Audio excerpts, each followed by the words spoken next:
We will now hold the trial for Wyatt Bigler. Is the defense ready? Of course, Your Honor. What do you expect?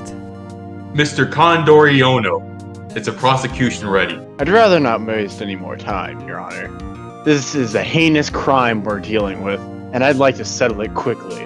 Understood. You may go on. At approximately 7:30 p.m. on March 7th, the defendant broke into the home of our victim. We know this is due to the camera footage taken at the doorbell camera. The one from all the memes, you know. They proceeded to unlock a safe and nearly stole the possession that was inside. But they happened to get caught by the victim, or they could exit the premises. I see. What was his possession exactly? Money, perhaps? Well, to be frank, it was the victim's mother's spaghetti. Sorry? Don't think too much about it. Your Honor, this was the reason I wanted to get it over with quickly. Anyway, I'll be calling my first witness to the stand. Mr.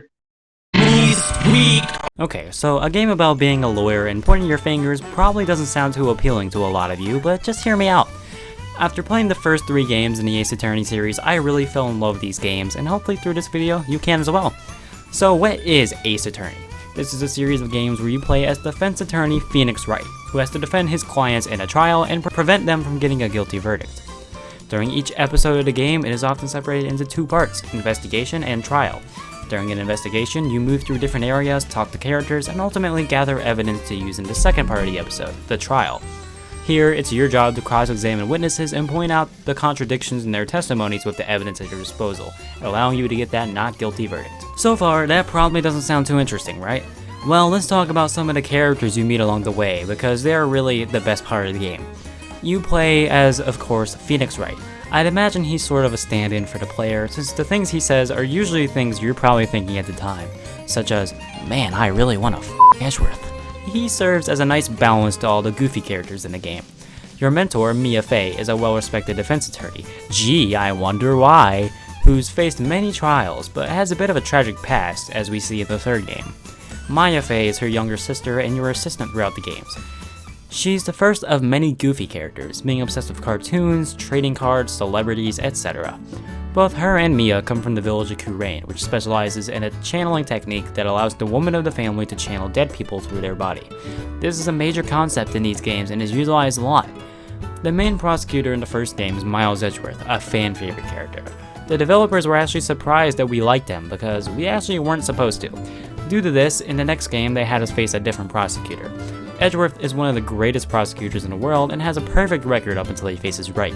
However, he has a dark past that he wishes to forget, as well as a history of Wright and this guy, Larry Butts. When something smells, it's usually him. He's your childhood friend who has absolutely zero luck with the ladies and isn't the sharpest tool in the shed either. He eventually settles on a career in art, donning the name Maurice Donham. I actually kinda like Larry. I know that's an unpopular opinion, but I think he's cool. The last main character introduced in the first game is one of my personal favorites, Dick Gumshoe. He's an utterly clueless detective who has a lot of respect for Edgeworth, and he's always accidentally leaking us information, giving us the upper hand in trials. For a while though, he isn't our biggest fan since we're always at the center of crimes and trying to get classified information out of him. He's a very precious guy though, and just wants the best for everyone. In the second game, we're introduced to Franziska von Karma, a young prosecutor who's the daughter of a prosecuting legend, Manfred von Karma. He's a key player in the fourth case of the first game, since he's the prosecutor. Edgeworth wasn't able to do it for story reasons. Edgeworth was taken in by von Karma and raised as a prosecutor by him, but von Karma is far worse than him. Wright deals a devastating blow to Manfred in the first game, and so Franziska wants revenge on him. We're also introduced to Maya's young cousin, Pearl Fey, who is also able to channel spirits. She's rather clueless about things outside of Courtroom Village, though. In the third game, we're introduced to the prosecutor Godot. He's one of my favorite characters. He loves coffee and is constantly drinking it throughout trials, and he seems to have some sort of grudge against Phoenix Wright. A character I forgot to talk about earlier is Mia Fey's mentor, Marvin Grossberg. His only real character traits are the fact that he has hemorrhoids and he likes the scent of lemons or something like that. He actually has one of my favorite lines in the entire series, that being, "My hemorrhoids are doing the Harlem Shake." Sir, could you please give your testimony on the night of the incident? Well, I got home at about 7:40 p.m. and I noticed the front door was unlocked. I guess I must have forgotten to lock it when I left that morning. When I entered the house, I suddenly smelled spaghetti, and my heart sank. When I entered my bedroom, my worst fears had been realized. The defendant had taken my mom spaghetti out of my safe and was eating it. Objection! Hold it. You said that you got home at 7:40 p.m. But we know that the crime happened at 7:30 p.m. thanks to the security photos that show the defendant breaking into the house. So explain to me, why on earth would the defendant spend 10 whole minutes eating this spaghetti if they knew that they were committing a crime? Well, spaghetti is really delicious. See, it would make sense to me. They would have wanted to savor it, no? I disagree. As I just stated, the defendant knew they were committing a crime, and yet they still spent 10 minutes eating that spaghetti. Now, do you know what that insinuates to me? It's my belief that the defendant believed that they were in fact not committing a crime. But I'm afraid I just don't understand your line of thinking. No matter how petty it might be, theft is theft, and theft is a crime. As we all established, the defendant stole the spaghetti from the witness. In what world would this not be a crime? What is your proof? Take a look at this photograph. The defendant? Yes, Your Honor. It is my belief that the spaghetti in question belonged not to the victim like we all believed, but it belongs to the defendant. No, that's not right. Not right. Witness, please don't speak out of turn. That's not right.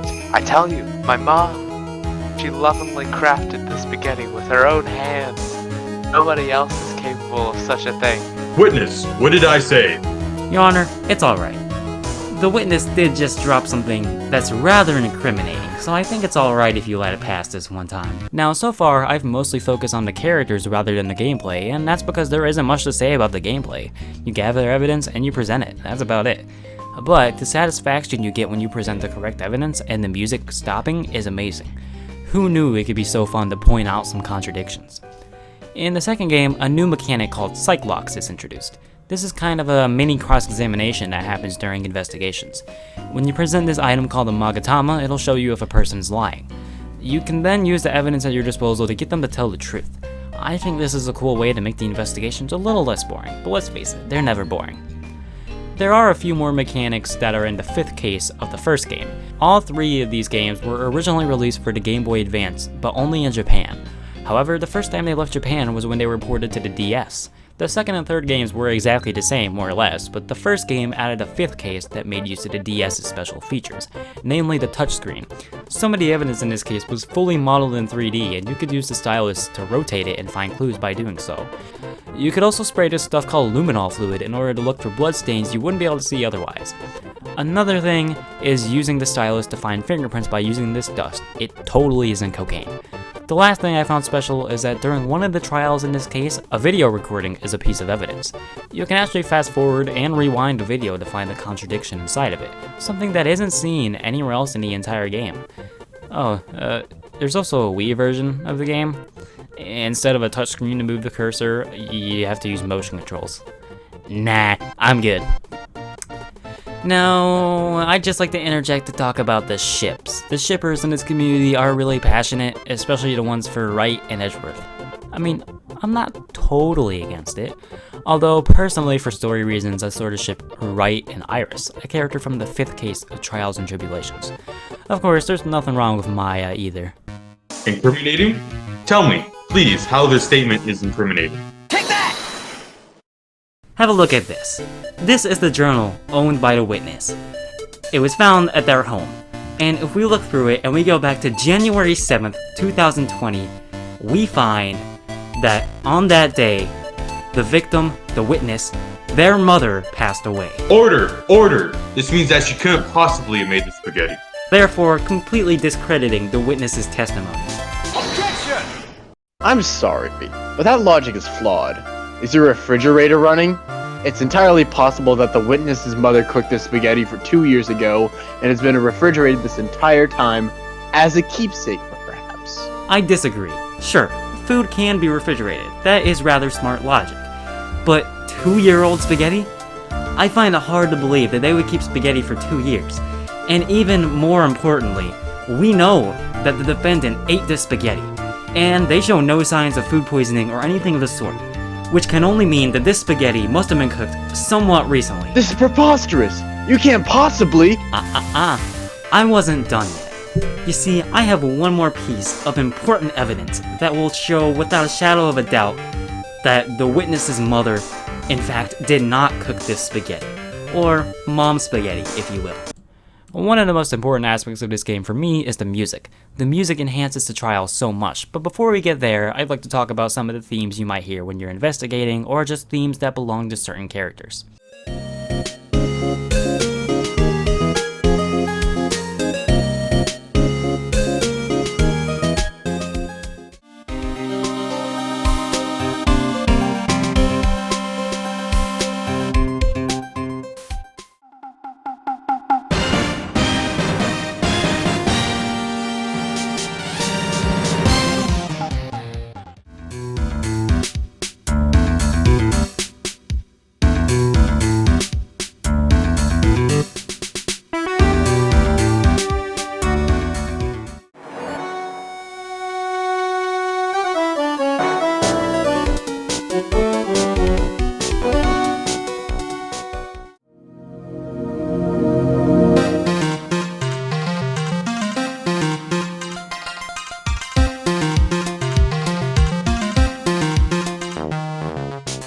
Now, for the trial music. Each game follows the same formula. There's a Courtroom Lobby track, a track named Trial, a track named Cross-Examination, 2 of them actually, each at different tempos, an Objection track, a Pressing Pursuit track, and a Telling the Truth track. Each of these really fit the game they're a part of. The first game's music is probably the simplest out of all of them, which makes sense since it's the beginning. In the second game, the tracks exert a sense of stress.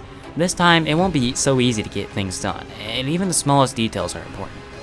In the third game, the trials tracks feel much more serious and exert a sense of finality. That makes sense, of course, since this was originally intended to be the final game in the series. You also play through some of Mia Fey's first cases in this game as well, so these tracks also represent the stress she might feel, considering her first cases weren't easy ones at all and would go on to scar her for the rest of her life. Anyway, that's enough for me. Let's listen to some of this music.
This is a piece of hair? Not just that, Your Honor. We just got back the DNA results for this hair. And you know what we found? Sure, it belonged to somebody's mother, but it was not the mother of the witness. In fact, this strand of hair belonged to none other than the mother of the defendant. No! You're saying that this spaghetti was cooked by the defendant's mother, and she dropped a hair in it accidentally? Precisely.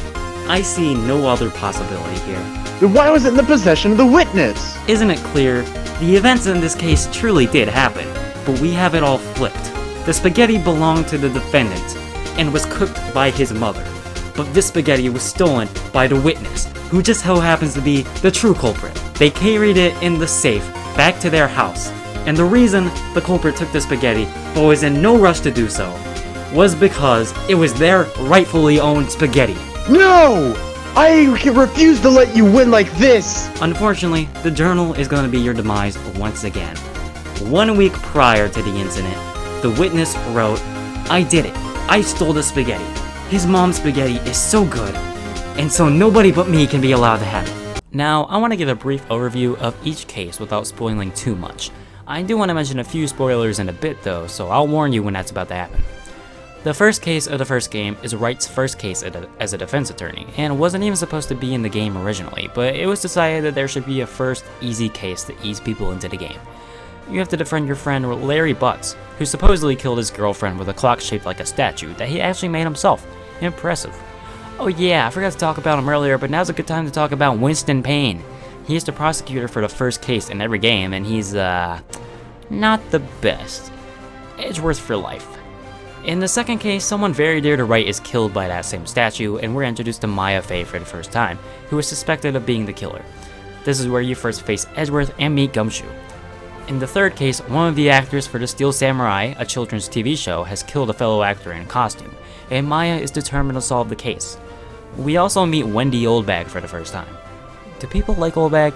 She's an annoying old lady who hates young people, and I've never really enjoyed her presence. And yet, she showed up in the first 2 games and had a cameo in the third. In the fourth case of the first game, Edgeworth finds himself at the center of a murder on Christmas, bringing back memories from his past that Wright has to unravel to have any shot at solving the case. Also, you get to cross-examine a parrot. I love this game.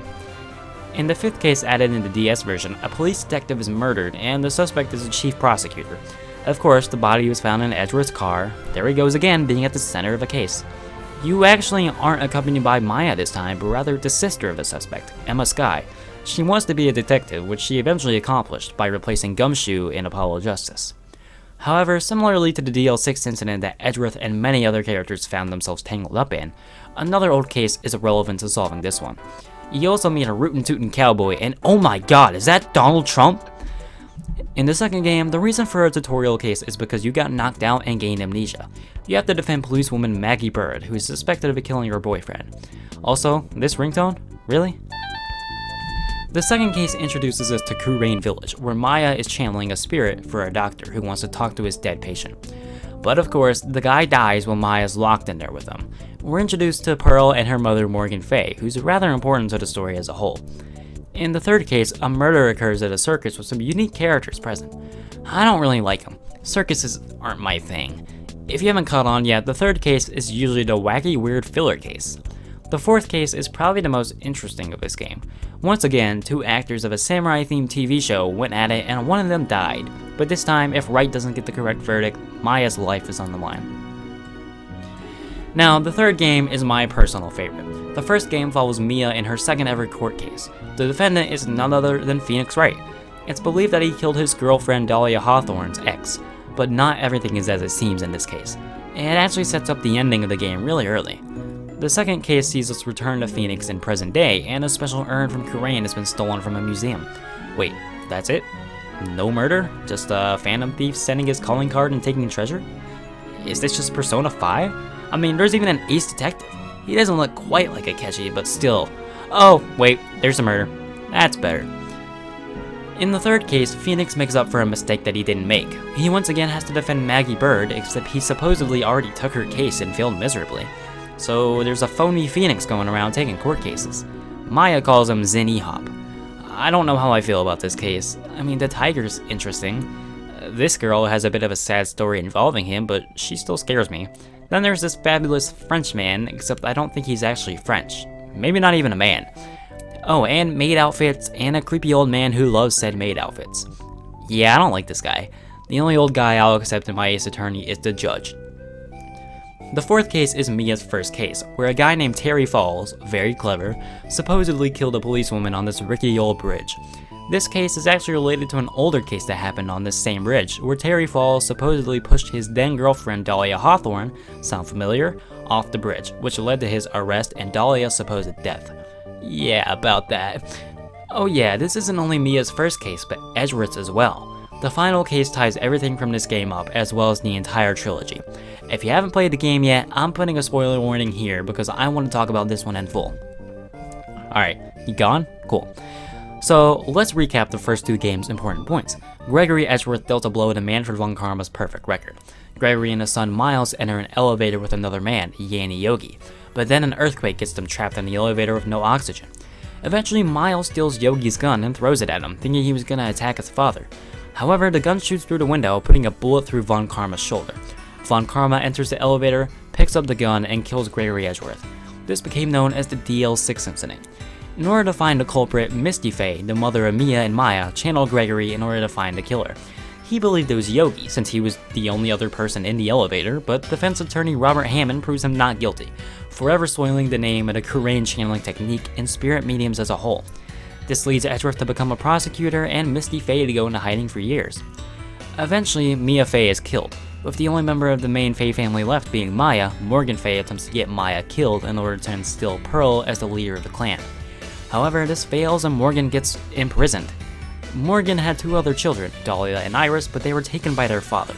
Dahlia, her stepsister Valerie, and Terry Falls come up with a plan to steal a jewel from the father, but Dahlia betrayed them to take the money for herself. After Terry Falls poisons himself during Mia's first trial, she becomes traumatized and doesn't set foot in another courtroom until the trial of Phoenix Wright. Up until that point, she'd been dating a man named Diego Armando, but he was eventually poisoned by Dahlia Hawthorne, going into a coma. Dahlia then pretended to date Wright in order to pass the poison bottle along to him unknowingly, in order to hide the evidence. Wright never met her again, however. Her sister Iris took her place, but she eventually gained feelings for him. Eventually, after Iris had failed to retrieve the poison bottle, Dahlia decided to poison Wright, but instead she ended up killing Doug Swallow, her ex. Mia finally gets her put on death row for her crimes until she's eventually executed. After Mia Faye is murdered, Armando finally wakes from his coma, with his vision impaired and white hair. That's kind of like a rhyme, Dr. Seuss up in here. He becomes a prosecutor in order to get closer to a way to avenge Mia, as well as meeting Phoenix Wright, the man he believes is responsible for her death. He dons the name Godot in the process. That's a lot, right? Well, that's just the prelude to the final case. In this case, Morgan Faye passes a letter to Pearl Faye in order for her to channel Dahlia Hawthorne and kill Maya Faye, thereby letting Pearl finally become the master of Kurain. Misty Faye arrives to stop that. She channels Dahlia Hawthorne so Pearl isn't able to, and nearly kills Maya, but in order to save Maya, Godot arrives and kills Misty Faye. Iris tries to hide the cause of death by making it seem like she was stabbed by the sword of Mystic Amy, but through the combined efforts of Phoenix Wright, Miles Edgeworth, and Franziska Von Karma, the truth is discovered. Oh, and Larry was there, I guess. And Gumshoe, of course, can't forget him. Now, this is truly the best case in the entire series, in my opinion. Like, it seriously wraps up the main story that's been building since the first game, and there's no better way they could have done it. Lastly, a few messages from our sponsor, Godot. Once you eliminate the impossible, whatever remains must be the truth, no matter how improbable it may seem. You should remember that there's no red in my world, and these must be my tears. The only time a lawyer can cry is when it's all over. I'm good till the last drop. Blacker than a moonless night, hotter and more bitter than hell itself. That is coffee. That's odd. They stole the spaghetti a week beforehand? That's the case.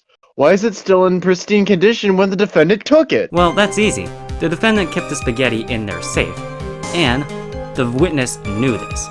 So they stole this safe that had the spaghetti in it and brought it to their home. But they forgot one crucial thing, the key. They knew it would be too risky to return to take the key as well, so they just never did. I'm sorry, but I don't believe we've ever established that the safe belongs to the defendant. For all we know, it's the witness's safe. Likewise, it's entirely possible that the defendant's mother had simply made the spaghetti for the witness. I'm afraid I'll have to shoot you down right now, buddy. Take a look at this receipt.